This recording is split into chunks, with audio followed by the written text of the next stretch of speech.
क्या शुभमन गिल अनडाउटेबली भारतीय टीम के फ्यूचर हैं?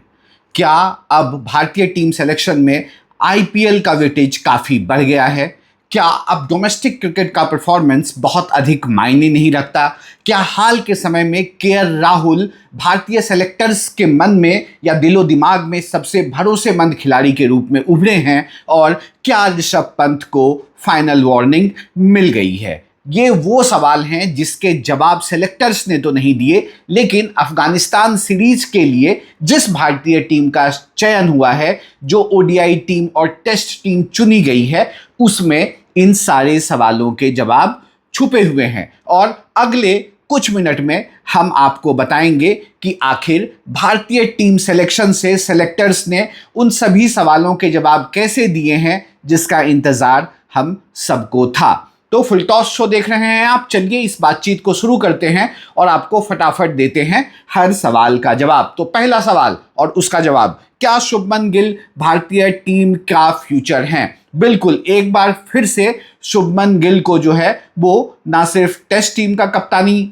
सौंपी गई है, बल्कि ओडीआई टीम में भी उन्हें कायम रखा गया है। तो इससे ये साफ जाहिर होता है कि शुभमन गिल का जो पोजीशन है वो पहले की तुलना में वही बना हुआ है, वो ज़्यादा सॉलिडिफाई हुआ है। सॉलिडिफाई कैसा हुआ है, इसका जवाब जो है वो दूसरे सवाल में छुपा हुआ है। तो दूसरा सवाल हमारा ये है कि क्या केएल राहुल हाल के दिनों में भारतीय सेलेक्टर्स के दिलो दिमाग में सबसे भरोसेमंद खिलाड़ी बनकर उभरे हैं? तो इसका जवाब है बिल्कुल हाँ। टेस्ट टीम की कप्तानी शुभमन गिल के पास रहेगी और अब उप कप्तान के रूप में ऋषभ पंत की जगह केएल राहुल को एक सीट पर लाके बैठा दिया गया है। इससे सेलेक्टर्स ने एक तीर से दो शिकार किए हैं। पहली बात तो ये कि भैया ऋषभ पंत को वार्निंग दे दी गई है कि अब सिर्फ वो जो आपका ट्रेडिशनल तरीका है खेलने का, उससे काम नहीं चलेगा। अब आपको कंसिस्टेंसी लानी होगी अपने गेम में और साथ के साथ आपको अपने विकेट कीपिंग के स्तर में भी सुधार लाना होगा। पहला तो ये हुआ। और दूसरा शिकार ये किया है कि शुभमन गिल, जैसा कि मैंने आपको बताया कि अब वो लंबी रेस का घोड़ा नजर आ रहे हैं भारतीय सेलेक्टर्स के सामने, तो अब उन्हें एक अच्छा डेप्यूटी मिला है। केएल राहुल के रूप में उप कप्तान जो मिला है शुभमन गिल को टेस्ट टीम के लिए, ये शुभमन गिल पे भरोसे की बात है कि अगर शुभमन गिल कहीं मैदान पर चूकते हैं या अगर उन्हें किसी कारण से मैदान से बाहर जाना पड़ता है, तो भारतीय टीम की कमान एक अनुभवी खिलाड़ी के हाथ में हो। और जब आपका डेप्यूटी आपसे ज़्यादा अनुभवी होता है, तो इसका मतलब ये है कि आपको मैनेजमेंट, आपको सिलेक्शन कमिटी, आपको बीसीसीआई जो है वो लंबे समय के लिए देख रही है। अब अगला सवाल, क्या 2027 वर्ल्ड कप की तैयारी अभी से शुरू हो गई है? तो इसका भी जवाब है हाँ। और इसका जवाब हाँ में इसलिए है क्योंकि आप टीम सिलेक्शन देखिए, इस टीम सिलेक्शन में मोहम्मद शमी को जगह नहीं मिली है। वही मोहम्मद शमी जिन्होंने 2023 वर्ल्ड कप में भारत के लिए सबसे अधिक विकेट निकाले थे, वो भी तब जब शुरुआती मैचेस में उन्हें नहीं मौका मिला था। लेकिन अगला वर्ल्ड कप यानी कि 2027 का वर्ल्ड कप साउथ अफ्रीका में खेला जाना है। एक फास्ट ट्रैक है, वहां पे आपको फास्ट बॉलर की जरूरत होगी और उसी को ध्यान में रखते हुए अब टीम में जो है फास्ट बॉलर को वरीयता दी गई है। और आप यही मानकर चलिए कि ईशान किशन की वापसी इसके संकेत हैं। इसके अलावा प्रिंस यादव को जो मौका मिला है ओडीआई टीम में, वो भी इसी बात की ओर इशारा कर रहे हैं कि भैया अब जो है भारतीय टीम 2027 के वर्ल्ड कप की ओर अभी से देखना शुरू कर चुकी है। इसके अलावा विराट कोहली और रोहित शर्मा को ओडीआई टीम में जगह मिली है और इसके साथ साथ सेलेक्टर्स ने यह भी बताया है कि अब वो इसी टीम के साथ आगे बढ़ना चाहेंगे। एक ऐसी यूनिट जिसमें यंग खिलाड़ी भी हो, जिसमें एक्सपीरियंस भी हो और जिनके पास अनुभव भी हो, जिनके पास तजुर्बा भी हो। तो इस ओवरऑल चीज़ों को अगर एक पैकेज में समेट दें तो इससे यही समझ में आता है कि भाई भारतीय टीम के जो सेलेक्टर्स हैं अब वो 2027 की वर्ल्ड कप में जुट गए हैं। इसका एक उदाहरण और भी तब देखने को मिलता है जब आपने ये देखा होगा कि उस टीम में नीतीश रेड्डी का भी नाम है। मतलब नीतीश रेड्डी को बार बार बैकअप किया जा रहा है। इसका मतलब है कि अब ऐसे ऑलराउंडर की तलाश में भी भारतीय टीम है जो मौका पड़ने पर बैटिंग भी कर सके और गेंदबाजी तो खैर कर ही सके। तो ये सारे संकेत जो हैं वो 2027 के 50 ओवर वर्ल्ड कप की ओर इशारा करते हैं। अब आते हैं अगले सवाल पर। अगला सवाल है कि क्या भारतीय सेलेक्टर्स जो हैं वो अब वर्कलोड मैनेजमेंट को टॉप प्रायोरिटी मान रहे हैं? जी हां, बिल्कुल। भारतीय सेलेक्टर्स जो हैं अब खिलाड़ियों के ऊपर कितना वर्कलोड है इसे ध्यान में रख रहे हैं।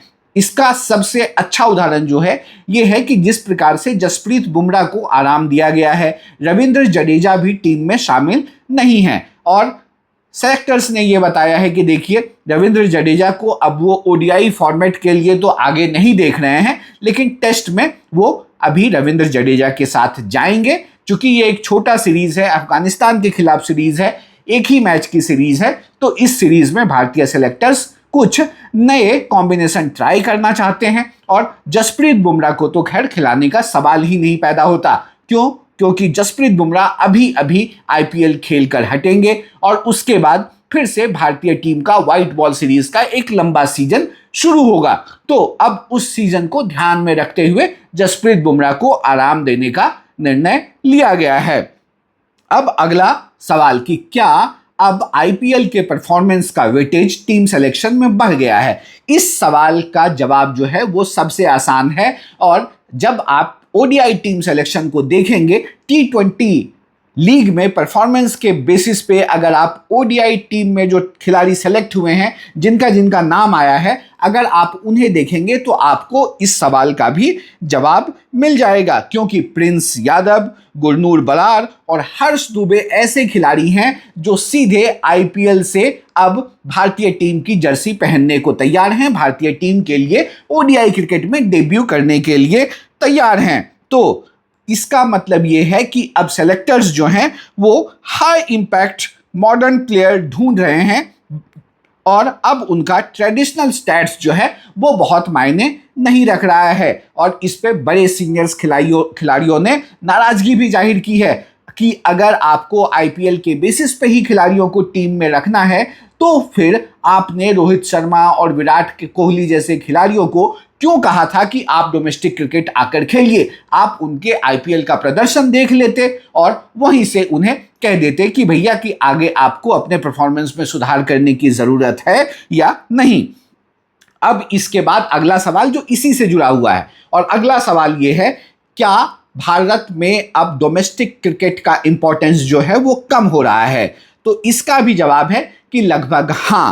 क्योंकि अगर आपके टीम में आकिब नबी जैसे खिलाड़ी जिन्होंने रणजी में 60 विकेट लिए हों, अगर उसे टीम में जगह नहीं मिलती है और आईपीएल परफॉर्मेंस के बेसिस पे अगर प्रिंस यादव, गुरनूर बरार और हर्ष दुबे जैसे खिलाड़ियों को जगह मिलती है टीम में, तो फिर ये क्यों नहीं मान लिया जाए कि अब डोमेस्टिक क्रिकेट में जो परफॉर्मेंस हो रहा है उसका वेटेज जो है अब टीम सिलेक्शन में काफ़ी कम हो गया है। अब अगला सवाल कि क्या कुछ सीनियर खिलाड़ियों का भविष्य अब लगभग समाप्त होने की होड़ है? और अगर इस लिस्ट में अगर मैं किसी नाम को जोड़ूं तो उसमें सबसे पहला नाम आएगा मोहम्मद शमी का। इसके अलावा अक्षर पटेल भी किसी भी टीम में शामिल नहीं है, ना तो ओडीआई टीम का हिस्सा है ना ही टेस्ट टीम का। तो आखिर अक्षर पटेल के साथ अब आगे क्या होगा? क्या उन्हें मौका मिलेगा? इसके अलावा एक और नाम जो चौंकाने वाला है वो है संजू सैमसन की वापसी नहीं हुई है ओडीआई टीम में। तो अगर संजू सैमसन ओडीआई टीम में नहीं है तो क्या संजू सैमसन अब सिर्फ वन फॉर्मेट खिलाड़ी बनकर रह जाएंगे? क्योंकि ईशान किशन की तो वापसी हुई है ओडीआई टीम में और जैसा कि मैंने आपको बताया कि भारतीय सेलेक्टर्स अब 2027 की तैयारी में लग गए हैं। अगर आपने एक खिलाड़ी को यानी ईशान किशन को T20 वर्ल्ड कप में अच्छे प्रदर्शन का इनाम दिया है तो फिर संजू सैमसन को वो इनाम क्यों नहीं मिलना चाहिए? संजू सैमसन ने आखिर क्या बुरा किया था T20 वर्ल्ड कप में? और जहां तक रही आईपीएल में प्रदर्शन की बात, तो संजू सैमसन कहीं भी ईशान किशन से खराब प्रदर्शन करते हुए नहीं दिख रहे हैं इस आईपीएल में, बल्कि संजू सैमसन ने तो 2 शतक भी लगाए हैं। तो फिर ईशान किशन का नाम ओडीआई टीम में है और संजू सैमसन का क्यों नहीं? इस पे सवाल तो उठेंगे ही। अगर आपको अफगानिस्तान दौरे के लिए भारतीय टीम का जो सिलेक्शन हुआ है जिसमें 1 टेस्ट मैच और 3 ओडीआई मैचेस खेलने हैं, तो आपको एक लाइन में यह समझने वाली बात है कि भारत अब ट्रांजिशन की ओर नहीं बढ़ रहा है, बल्कि ये जो टीम है वो एक नई जनरेशन टीम बनने की ओर बढ़ चला है। तो अब पूरी टीम का जो सिलेक्शन प्रोसेस है वो इसी से तय होगा कि आखिर कौन सा खिलाड़ी जो है वो हाई इंपैक्ट प्लेयर है और कितनी जल्दी जो है वो ओवरऑल सिचुएशन को कंट्रोल करने की काबिलियत रखता है। तो ये जो टीम सिलेक्शन हुआ है अफगानिस्तान सीरीज के लिए, इसके मायने क्या हैं आपके लिए? क्या आपको भी कुछ सवालों के जवाब मिले हैं इस टीम सिलेक्शन से, या फिर अभी जो मैंने आपको सवाल और जवाब बताए हैं वो आपको कैसे लगे? अगर आपको हमारे वीडियोस पसंद आ रहे हैं तो प्लीज़ इस वीडियो को लाइक कीजिए, फुल टॉस शो चैनल को सब्सक्राइब कीजिए और अपने दोस्तों को भी बताइए। फुल टॉस शो देख रहे थे आप, शुक्रिया।